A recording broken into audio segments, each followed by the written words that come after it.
I need to say something before I begin this record. I have worked this station for 14 years. I have processed 14,000 docking permits, filed 800 incident reports, and sat through 232 disciplinary hearings. I have seen traders cheat each other in 7 languages. I have seen pirates walk through our gates with stolen ore in their teeth and smiles on their faces. I have seen Cravathi mercenaries cry like larvae when they got word that their home continent burned. I thought I had seen everything a station like Kalos 9 could produce. I was wrong. What happened in the lower arena on the evening of cycle 4482.6 is not something that fits inside my 14 years of experience. It doesn't fit inside any framework I have for understanding living creatures, instinct, or the behavior of sentient minds under pressure. It doesn't fit inside the biological databases I have studied, the behavioral reports from 16 different xenology divisions, or the 2,000 years of collected observation on the creature they kept in that pit. I am going to write this down exactly as I witnessed it, every detail, every moment, because I think someone needs to, and I think that someone might as well be me, since I was standing close enough to feel the heat of what happened, and I have been filing records on this station long enough to know the difference between something that matters and something that doesn't. This matters. So here it is. The Maw arrived at Kalos 9 approximately 6 standard years before the incident. That was before my transfer to the Outer Ring Station, so I am drawing from official archive records for this portion of the account. The creature was transported in a Class 12 containment vessel, the kind they use for transporting collapsed stellar matter, which should give you some sense of what the Galactic Council thought they were dealing with. 7 reinforced walls. Magnetic suppression fields running at 140% standard capacity. A crew of 40 Vethani handlers, each of them wearing environmental suits designed to withstand temperatures that would liquefy most organic matter. They still lost 3 of them, getting the creature into the pit. The Maw does not have an official scientific classification that I am aware of, or if it does, the classification system broke when they tried to apply it. The Xenobiology Division at the Meridian Institute attempted a formal taxonomy and published a 30-page report that concluded, essentially, that the creature represented a category error in their existing frameworks. What they could say with confidence was this: the Maw was approximately 14 meters in length when fully extended, though it rarely extended fully. It moved in a way that suggested bonelessness, though scans showed internal structures that did not match any known skeletal arrangement. Its outer surface absorbed most forms of electromagnetic radiation, which meant standard lighting had almost no effect on it. You could flood the pit with illumination, and the creature would look like a moving piece of darkness, a hole in the shape of something alive. Its sensory apparatus was entirely unknown. It had no visible eyes, no ears, nothing that corresponded to any organ of perception that xenobiologists recognized. But it perceived everything. The data from its pen showed it tracking heat signatures through 17 centimeters of reinforced composite wall. It responded to chemical gradients in the atmosphere that were present in concentrations far below any measurement threshold the station's systems could detect. It knew when living creatures were near it in ways that no one could fully explain, and it responded to their proximity in ways that were entirely consistent and entirely lethal. In 6 years of captivity at Kalos 9, the Maw had killed 41 creatures that were introduced into its pen. The station's warlord commander at the time, a Cravathi named Goreth Vel, who I am told was not a sentimental individual, had used the creature as an execution method for serious infractions. The crimes that warranted the pit were the worst kind: slave trafficking, weapons smuggling destined for civilian population centers, the murder of station personnel. Goreth Vel believed in what he called demonstrative justice. He wanted people to understand, viscerally, what happened when you committed certain acts on his station. The maw provided that understanding with thoroughness. 41 creatures had gone into that pit. None had come back. I want you to hold that number in your mind as you read the rest of this account. 41. I was on shift when the processing order came through. That is the official language processing order. It was filed under the standard administrative code for detainee management, which is why it didn't trigger any of the elevated protocols that a formal execution would have required. Someone had been careful about the paperwork, or careless. I have thought about this a lot, and I still don't know which interpretation is correct. The detainee was listed as human. Female, approximate age 22-26 standard years. Species designation, Terran baseline. Crime, interference with Galactic Council trade operations, destruction of Council property, assault on Council personnel, multiple counts, unauthorized access to restricted galactic space. I read this and I thought, this seems like a lot to put one small human in a pit over. Then I thought, I should not think this. It is not my job to evaluate the appropriateness of sentences. My job is to process the paperwork. I processed the paperwork. But I kept thinking about it. Because here is what I knew about humans at that point in my career, and I want to be transparent that my knowledge was limited, as they are a relatively new species on the galactic scene, and Kalos 9 does not have a large human population. What I knew was this: they are small. By the standards of most species who operate in galactic space, they are genuinely, almost surprisingly small. The average human female stands somewhere between 1.5 and 1.8 meters. They have no biological armor, no natural venom, no significant regenerative capability. Their sensory range is narrow, a sliver of the electromagnetic spectrum for vision, a modest acoustic range for hearing. Their lifespan is short enough that most galactic species consider them to be operating in fast forward. They live quickly, they die quickly, and they feel everything with an intensity that xenopsychologists have documented extensively but still haven't fully explained. What they have, and the literature on this is actually quite substantial, I looked it up that night, is something that doesn't map easily onto any other species' cognitive framework. They have a thing called stubbornness that is distinguishable from mere persistence by its apparent irrationality.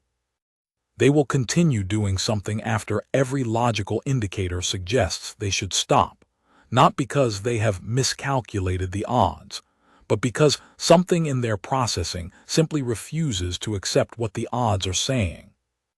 Xenopsychologist Dr. Arwin Voss at the Meridian Institute described it as a systematic refusal to allow external reality to fully override internal conviction.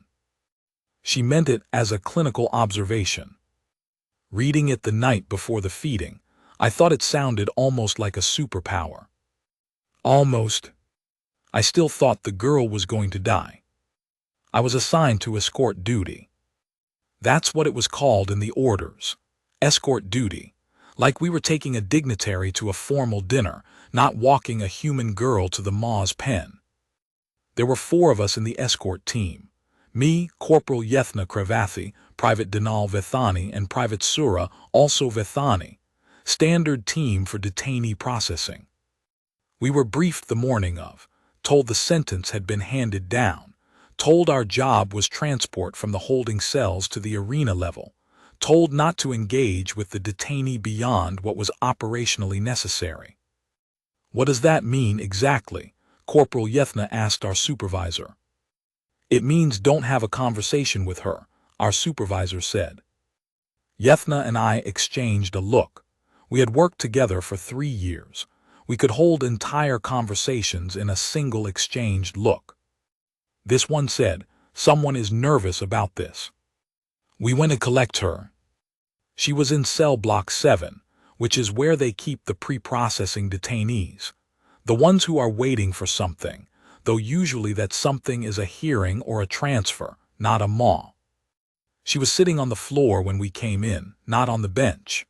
The bench was there, regulation issue, perfectly functional. She was sitting on the floor with her back against the wall and her knees pulled to her chest and her eyes open, looking at the door like she had been looking at it for a long time. She was small. I knew humans were small, but knowing it intellectually and seeing her in person were different experiences. The top of her head would have come up to approximately my collarbone, and I am not a large Thavori. She had dark hair that had been cut short on one side and left longer on the other, an asymmetry that I assumed was stylistic, but which gave her a slightly lopsided appearance that I found oddly endearing. Her eyes were what humans call brown, though the exact shade was darker than the word implies, more like the color of the organic soil samples I have seen in the agricultural modules on the inner ring. She was not crying. I had expected crying, or at least the precursor to it, the particular tension around the eyes that indicates an organism is fighting to suppress an emotional response. There was none of that. She was just looking at us, and her expression was the kind of flat, quiet attention that I have seen in experienced soldiers right before something starts. Not calm, exactly. Not acceptance. Something harder than both of those. "You're the escort," she said. It wasn't a question. "Yes," I said. "Okay." She stood up from the floor in one smooth motion, which surprised me because she had been sitting for hours, and most species are at least somewhat stiff after that kind of stillness. "Let's go." We walked her through the corridor to the elevator bank. She walked in the center of our four-person formation, which is where the protocol placed her. She didn't try to stay back or rush ahead.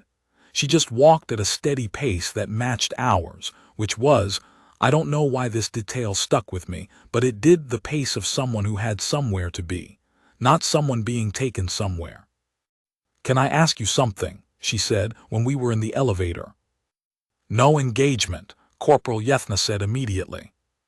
She looked at Yethna, then at me. "I'm not going to ask you to let me go," she said. "I just want to know about the creature, what it looks like. I've heard things, but I'd rather have something accurate." None of us said anything for a moment. Then I said, "It doesn't look like anything. It absorbs light. It looks like a shape of darkness." She thought about this. "How big?" 14 meters roughly, when extended. She nodded slowly, the way you nod when someone has confirmed something you already suspected. "Does it react to sound?" "Unknown," I said. "Probably. It reacts to everything." She asked one more question, right before the elevator doors opened. "How long does it usually take?" I knew what she was asking. I didn't answer, not because of the no engagement order, because I didn't want to say it. The records showed the longest any creature had survived in the pit was 9 minutes and 32 seconds. That was a Cravathi male in peak physical condition who had trained extensively in close-quarters combat. He had managed to avoid contact for most of that time. He had still died. I didn't say any of that. The elevator opened onto the arena level, and I led her forward, and I tried to keep my face doing what trained security faces are supposed to do, which is nothing. The viewing gallery was fuller than I had ever seen it. That made me uncomfortable, honestly. It was uncomfortable the way that public executions have always been uncomfortable to me, the way people turn suffering into spectacle, the way a crowd forms around someone else's worst moment like the worst moment is entertainment. I understand the arguments for demonstrative justice. I have heard them. They don't fully persuade me, but I work in the Arena Operations Division, and it is not my job to adjudicate the ethics of the sentencing system. My job is to make sure the technical systems are functioning correctly. The viewing gallery on the lower arena level has a maximum capacity of 320. That evening, there were at least 400 present, with standing room filled in ways that probably violated the fire safety codes I am technically responsible for enforcing. I noted the violation in my log. I also noted that the individuals occupying the illegal standing positions included 2 members of the station's Fire Safety Oversight Committee, so I did not pursue the matter actively. The crowd was mixed species: Cravathi, Vethani, Thavori, 3 or 4 Pelhari traders who I recognized as regulars in the outer docking bays. 2 beings I didn't recognize who were wearing full environmental suits that obscured their species entirely. The energy in the room was the specific energy of a crowd that has decided something is going to happen that they don't want to miss. I have observed this energy before. It is never comfortable. Warlord Commander Goreth Vel was not present. He had been recalled to the Galactic Council main body for a review hearing of some kind, and command had temporarily passed to Admiral Vrex Salon, who was standing in the upper tier with 2 of his personal guard. Salon is Vethani, like me, and I have known him professionally for 4 years. He is a careful, precise individual who runs a meticulous operation. He is not given to cruelty, but he is also not given to mercy when mercy conflicts with order. He had reviewed the processing order before authorizing the transfer and had found no procedural fault in it. He was standing very still when they brought the girl into the arena. She came in through the south entrance, which is the detainee entrance, smaller, lower ceilinged, no ceremony to it. Escort Sergeant Salevith and his team flanked her as protocol required. She walked out into the open space of the arena floor and stopped when they stopped, and she stood there in the center of all those watching eyes, and she looked up at the ceiling of the lower arena, which is approximately 15 meters high, and paneled in the structural composite that makes up most of the station's internal architecture. I was watching through the operations window, which is slightly above and to the side of the main gallery.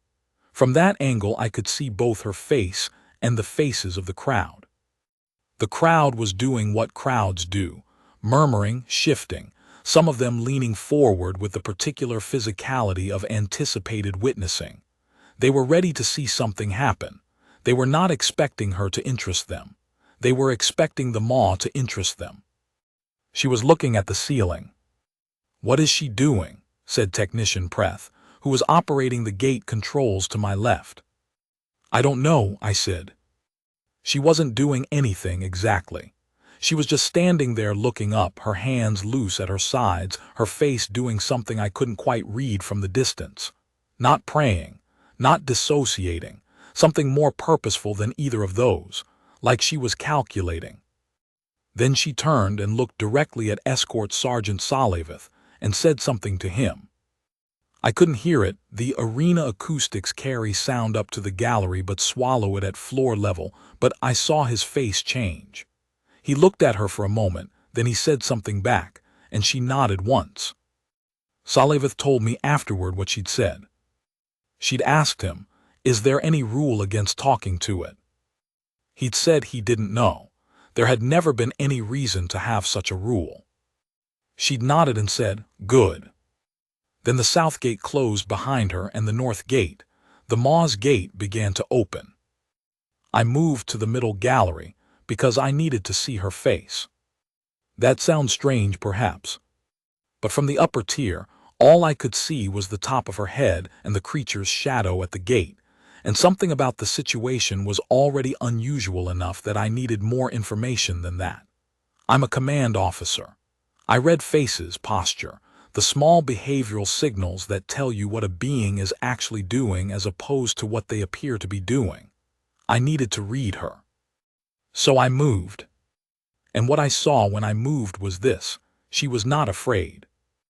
I want to be careful about that statement because it's easy to say and harder to substantiate. I am not a xenopsychologist. I can't read human physiological fear responses with the same confidence I can read a Vethani's or a Thavori's. But I have worked in command roles for 22 years. I have been in combat. I have looked at beings who were facing death and beings who were not, and I have learned to tell the difference, across species lines, with reasonable reliability.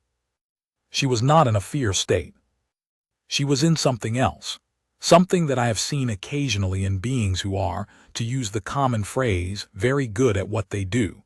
Pilots before a difficult maneuver, surgeons before a complicated procedure, soldiers before a calculated risk.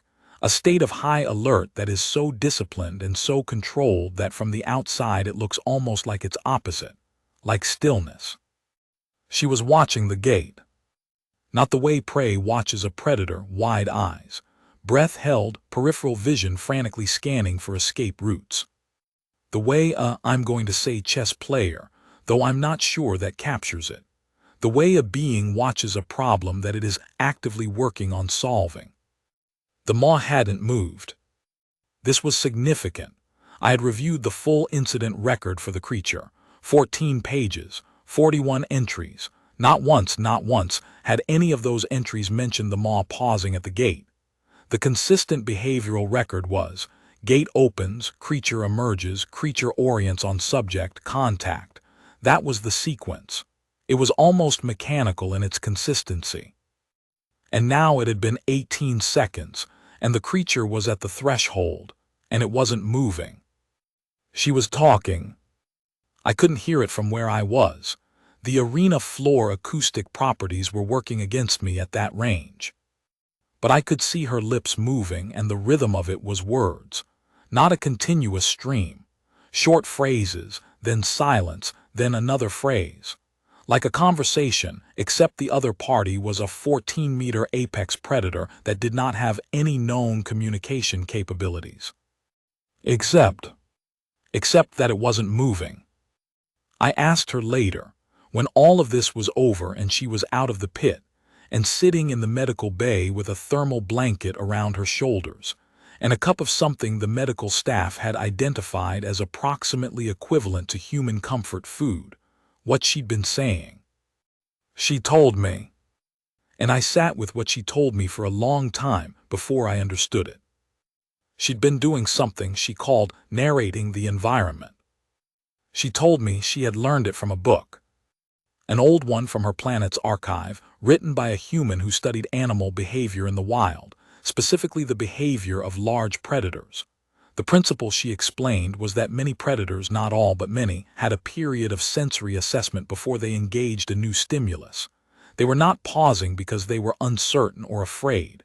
They were pausing because they were reading the situation, processing inputs, categorizing.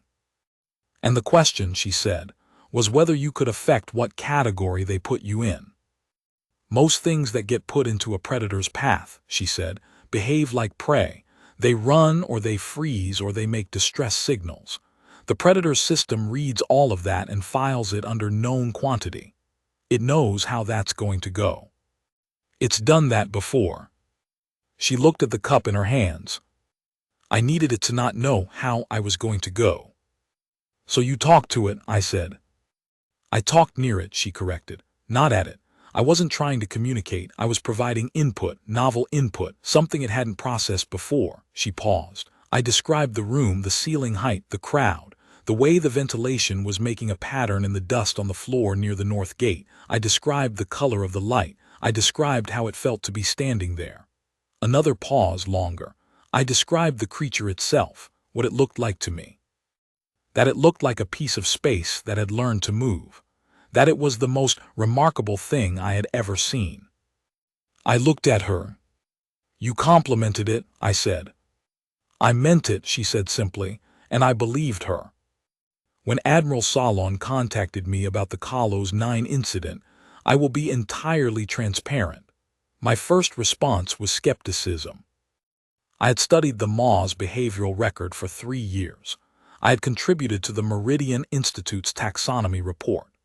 I had reviewed every piece of documentation that existed on the creature's behavioral repertoire, and everything in that documentation said the same thing. The Maw was not a being that experienced behavioral modification in response to social or communicative input. It was not a being with whom any form of engagement was possible. It was, in the most precise clinical sense of the term, an apex predator of extraordinary capability, operating purely on instinct and stimulus response patterning. That was what I believed. Then I watched the footage. I want to walk through the footage carefully, because the casual observer could easily misread what they're seeing, and misreading it would lead to conclusions that are not scientifically supportable. What you see in the footage is this: the girl standing in the arena, the maw at the gate stationary, a period of approximately 4 minutes and 17 seconds during which neither party moves significantly. Then a period of movement, gradual, careful, clearly intentional on the girl's part, toward the creature. I want to pause on that movement. She moved toward it. I have to emphasize what this means in the context of everything we know about the maw's behavioral history. Every one of the 41 previous subjects in that pen had moved away from the creature. This is not surprising. It is the rational response. It is what every instinct in every known biological system would tell you to do. Move away from the apex predator. Create distance. Use the space you have. She moved toward it. And the creature, this is the part that took me 3 full viewings to process. The creature moved back. Not a retreat, not fear. I do not want to anthropomorphize this, and I will not, but a repositioning. The creature adjusted its position at the gate in a way that opened space. In the full body of behavioral observation we have on the maw across 6 years of captivity and before, there is no comparable record of this. The creature had never, in any documented observation, adjusted its position in response to anything other than its own predatory initiative. It adjusted its position in response to her movement. She continued toward it slowly, talking the whole time. And when she was approximately 3 meters from the gate, 3 meters from a 14-meter apex predator that had killed everything it had ever encountered, she stopped. And she reached out her right hand. Okay, I'll tell you what I saw, but you have to understand that I have been a trader in outer ring systems for 30 years, and I have a high threshold for remarkable things. I have seen a lot of remarkable things. I have seen a Cravathi warlord weep openly in the middle of a negotiation. I have seen a Vethani ship come apart at the joints in deep space, and watched 7 crew members survive in emergency suits for 11 days before rescue. I have seen the light of a binary star system from a ship with a cracked forward viewport, and I will tell you that it was the most beautiful thing I have ever seen, and I thought about it for years. I am telling you this so that you understand that when I say what happened in that arena was the most extraordinary thing I have witnessed in 30 years of witnessing extraordinary things, I am not speaking loosely. I was in the gallery. I was there because a contact of mine had told me about the processing order, and I had come partly out of morbid curiosity and partly because, and I am not proud of this, I had some business with one of the other observers that I thought I could conduct in the crowd during what I expected to be a short and unpleasant spectacle. I didn't conduct the business. I couldn't look away from her. When she started moving toward the gate, the woman next to me, a Thavori, I didn't know her, grabbed my arm without looking at me. Just reached over and grabbed my arm like she needed something to hold on to.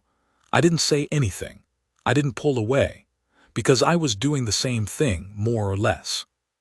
I had both hands on the railing of the gallery, and I was holding it tightly enough that my primary digits were aching. She walked toward that thing like she was walking toward a conversation. That's the only way I can describe it. Like there was something on the other side of that gate that she needed to talk to, and the 14 meters of lethal darkness were just the medium through which the conversation had to happen. When she put out her hand, the gallery made a sound I have never heard a crowd make. It was not a gasp. It was more like a collective intake of breath that got stuck on the way in. Like 400 beings all forgot how to complete the act of breathing at the same moment. And then the creature, the maw, moved. Not toward her. It extended something, an appendage, a structure, something from its anterior region that none of us could quite make sense of visually, because the creature is so dark, and the arena lighting does not penetrate its surface in any normal way. But it extended something in the direction of her outstretched hand. And it stopped approximately 5 centimeters from her fingers. Not contact, not quite. But close. That close. The woman next to me said something in her own language, quietly, under her breath, and I don't speak Thavori, but the tone of it was the tone of a prayer. Or maybe the tone of a person in the presence of something they don't have a language for. That's what it felt like being in the presence of something that the language hadn't caught up to yet. Technically, once the subject enters the arena and the south gate closes, the escort team's function is complete and we are supposed to return to our duty stations. That is protocol. I did not follow protocol. Neither did Corporal Yethna or Private Denal or Private Sura. We all stood at the south gate viewport and we watched. I had been part of 8 previous arena processings. I had stood at this gate 8 times and watched. It had never, not once, been a thing that made me feel anything other than grim. A grim duty. A grim necessity if you accepted the framework. I am not sure I always accepted the framework, but I performed the function. This was not grim. This was something I don't have a word for.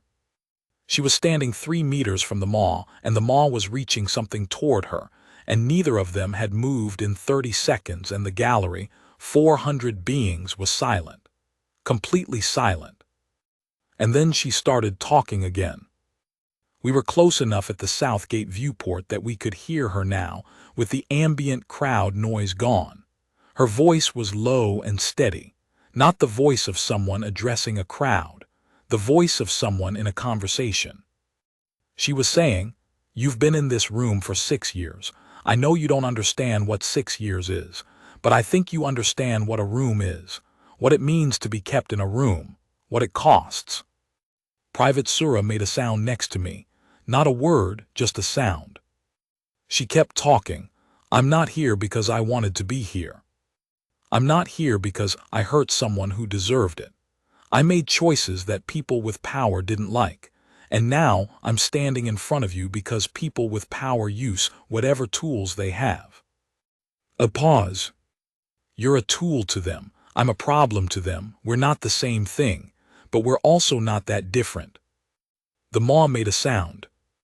I want to be very careful here in this testimony, because the sound is documented in the technical records, and I don't want my description to be inconsistent with those records. But the technical records describe it as a low-frequency vibration emanating from the anterior region of the creature, approximately 40 Hz, duration 3.7 seconds. What that technical description does not fully capture is how the sound felt in the room. It was not threatening. It was not a warning sound. I had heard warnings from large predators before, and I knew what those felt like, that full-body alerting response you get whether you want it or not. It was not that. It was something different, resonant like a question. She answered it. "Yeah," she said softly, "I hear you. I want to be precise about what the footage shows in this portion of the incident." The maw makes a sound. The girl responds verbally. The maw's appendage structure, whatever we're calling it for lack of a better term, makes contact with her fingers. Gentle contact. That is the only word I can apply.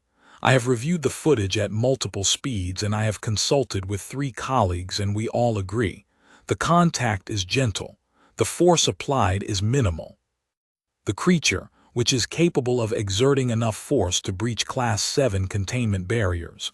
We have the structural damage records from its early captivity, applied a pressure that, by our best estimate, was approximately equivalent to a firm handshake between 2 humans. This is not explicable by any existing behavioral model for the maw. I will not speculate about what it means, because I am a scientist, and the data is not sufficient for the kind of conclusion that would be satisfying to draw. I will say what I can say, which is that the creature's behavioral repertoire appears to include capabilities that we had categorically denied the possibility of, because they were inconsistent with our framework, and our framework turned out to be wrong. The girl stood there, with this creature touching her hand for approximately 40 seconds.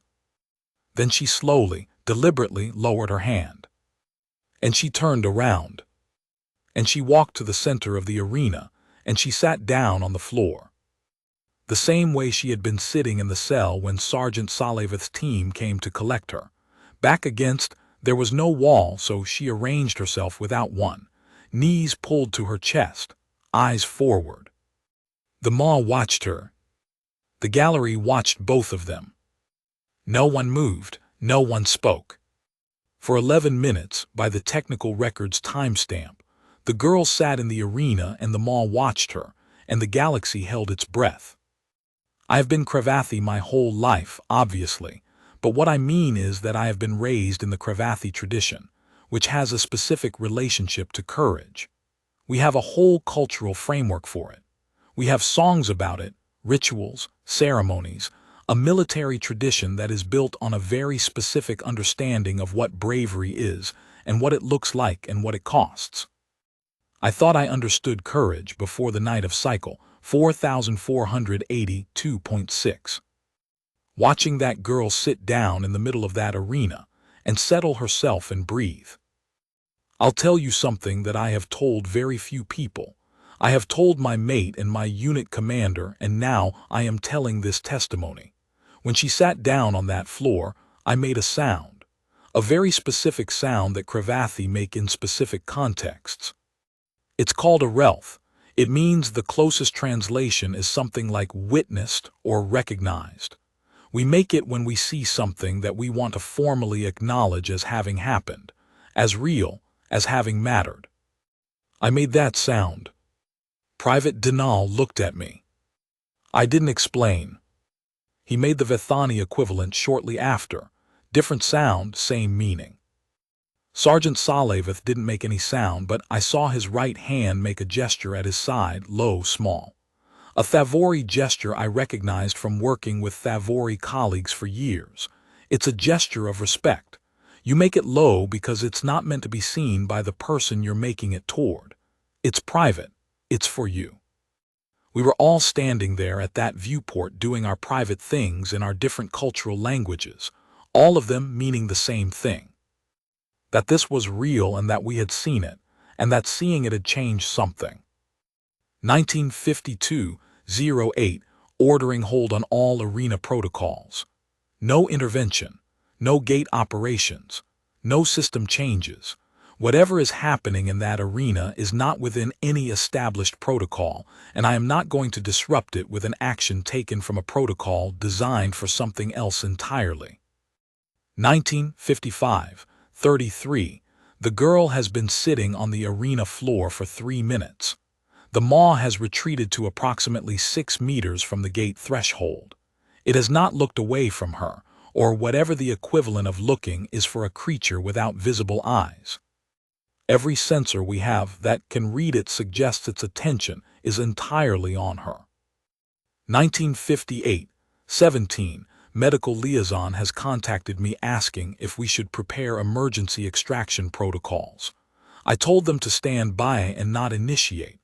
If I send a team in there right now with equipment and urgency and all the noise that would involve, I do not know what I am disrupting. I am not willing to disrupt it. 1959-44, someone in the gallery just spoke, not loudly, a murmur, and someone else immediately and sharply told them to be quiet. I did not give that order. The crowd gave it to itself. This crowd has been watching executions on this station for years. They know how to behave at executions. They know the sounds, the rhythms, the expected arc of events. They do not know how to behave at this, because this is not that. Whatever protocol they all arrived with tonight, they have quietly set it aside and adopted a new one. The new protocol appears to be, do not interrupt. Whoever instilled that protocol in them, it was the girl. She didn't do anything to instill it. She just sat down. She just breathed. She just existed in that space without fear and without performance, and without anything other than the purest form of presence I have ever witnessed in 22 years of observing beings under pressure. And 400 beings looked at her and understood, without being told, that they should not make noise. 20-00-12. I have been in command for 22 years. I have given orders that sent beings into situations they did not return from. I have enforced sentences that I did not write and reviewed sentences that I did not endorse and signed my name to actions that I am not at peace with. I do that job because order requires it, and I believe in order. Watching this girl, right now in this arena, I am going to review the processing order that put her here. Formally, not as a perfunctory review, as a genuine examination. When this is over, however it ends, I am going to find out who authorized that order and on what grounds, and I am going to ask questions that I should have asked before I signed off on this. That is a command entry. It is on the record. I need to say something first. I wasn't trying to be brave. I know that's what it looks like from the outside, and I know that's what people want it to be because it's a better story if it's about bravery. But it wasn't. Bravery is when you're afraid and you do the thing anyway. I was afraid, obviously. I'd be lying if I said I wasn't, but fear wasn't the thing running the show that night. Something else was. Curiosity. I know how that sounds, but it's the truth. I had been hearing about this creature for 3 days, ever since they processed my sentencing and I started to understand what processing meant in this context. And the things I was hearing were extraordinary. I'm a xenobiology student. I was, before everything fell apart. I was 2 years into my graduate program, and I had read about the maw in the theoretical literature. The papers that referenced it, the classification debates, I had never expected to be anywhere near it. And suddenly, I was going to be in a room with it. And yeah, I was terrified. But under the terror there was this other thing that I could not turn off, which was, I need to understand what this is. I grew up with a grandmother who kept bees, not as a hobby, as a serious practice, the way her grandmother had done it. And my grandmother taught me that the most dangerous thing you can do around bees is panic. Not because it makes you more likely to be stung, though it does, but because panic is a state of non-perceiving. When you're panicking, you are not seeing what's in front of you. You are seeing your fear. The bees and your fear are not the same thing, and if you can't tell the difference, you're in trouble. I went into that arena with everything I had learned about predator behavior, which was graduate-level xenobiology plus 3 days of thinking about nothing else in a holding cell. I knew the odds. I'm not stupid. 41 beings had gone into that pit. None had come back. I knew I was probably going to die in there. But I also knew that none of those 41 had been xenobiology students. None of them had been in that pit by choice. First of all, they'd been fighting or frozen, which are both fear states, and fear states narrow your perception and narrow your options. None of them had prepared specifically for this creature. None of them had thought about it the way I had spent 3 days thinking about it. I didn't know if any of that would matter. But I knew that panicking definitely wouldn't matter. Or rather, it would matter in one direction only, and that direction was bad.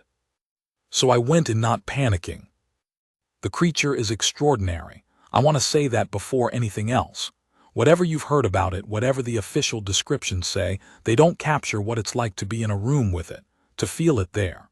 Not see, though you can see it, sort of, in the way that you can see a shadow, the way absence of something is its own visible thing, but feel it. There's a pressure in the air when it's present, a change in the way the atmosphere moves. It breathes, or does something that changes the air the way breathing does, and you feel it even before you see anything. And then you see it, and it's like looking at a piece of deep space that has learned to have an opinion. I described the room because I needed something to do with my voice, and because I had read enough about large predator cognition to know that novel auditory input during the assessment phase could extend that phase. Give me more time. I wasn't sure it would work. The maw's sensory apparatus is not well understood, but sound was the tool I had, so I used it. I described the ceiling, the lighting pattern, the dust on the floor, the crowd's silence which had settled in by then, all those beings going quiet because they didn't know what else to do. I described the gate. I described the way the creature itself appeared to me, trying to be accurate, not dramatic because I wasn't performing for it. I was telling it the truth. I don't know if it understood words. I don't know if it understood language in any meaningful sense. I don't think that was the point. The point was, here is a new input. Here is something you haven't processed before. Here is a being that is not behaving like prey. When I moved toward the gate, I moved slowly. The same pace I move when I'm approaching any animal I don't know. The pace that says, I am moving, I am not concealing the movement, I am not rushing. This is all the information I have about my intentions. When it reached something toward my hand, I'm going to tell you the truth about that moment. I thought, okay, this is it. Whatever this is, it's it. And then I thought, don't move. And I didn't move. And what I felt was, I don't know how to describe this without it sounding like something other than what it was. It was pressure. Warmth, almost, though the creature is documented as being cold, cold relative to the environment. Maybe it was the electromagnetic quality of it, something my nervous system was reading as warmth because it had no other category for the input. Maybe it was just heat radiating from something very large and very alive. Whatever it was gentle. That's the word I keep coming back to. It was gentle. Not the gentleness of something holding back its full capacity, though it was certainly that. The gentleness of something choosing. Making a decision. It decided to be gentle with me. I decided to sit down. I sat down because I was tired, honestly. 3 days in a holding cell. The long walk through the corridors. The emotional cost of being afraid and staying ahead of the fear anyway. I was tired. And I also sat down because I wanted to make it very clear to the creature, to the room, to whatever forces of the universe were watching, that I was not leaving. That I was in this arena and I was going to be in this arena, and I was going to keep being in this arena until something changed. I didn't know what was going to change. I was fairly confident something would. My grandmother also taught me, bees don't want to sting you, it costs them something. If you can show them you're not a threat, most of the time, most of the bees will find something better to do than sting you. I was hoping the maw might be, in some very deep and very remote way, like the bees.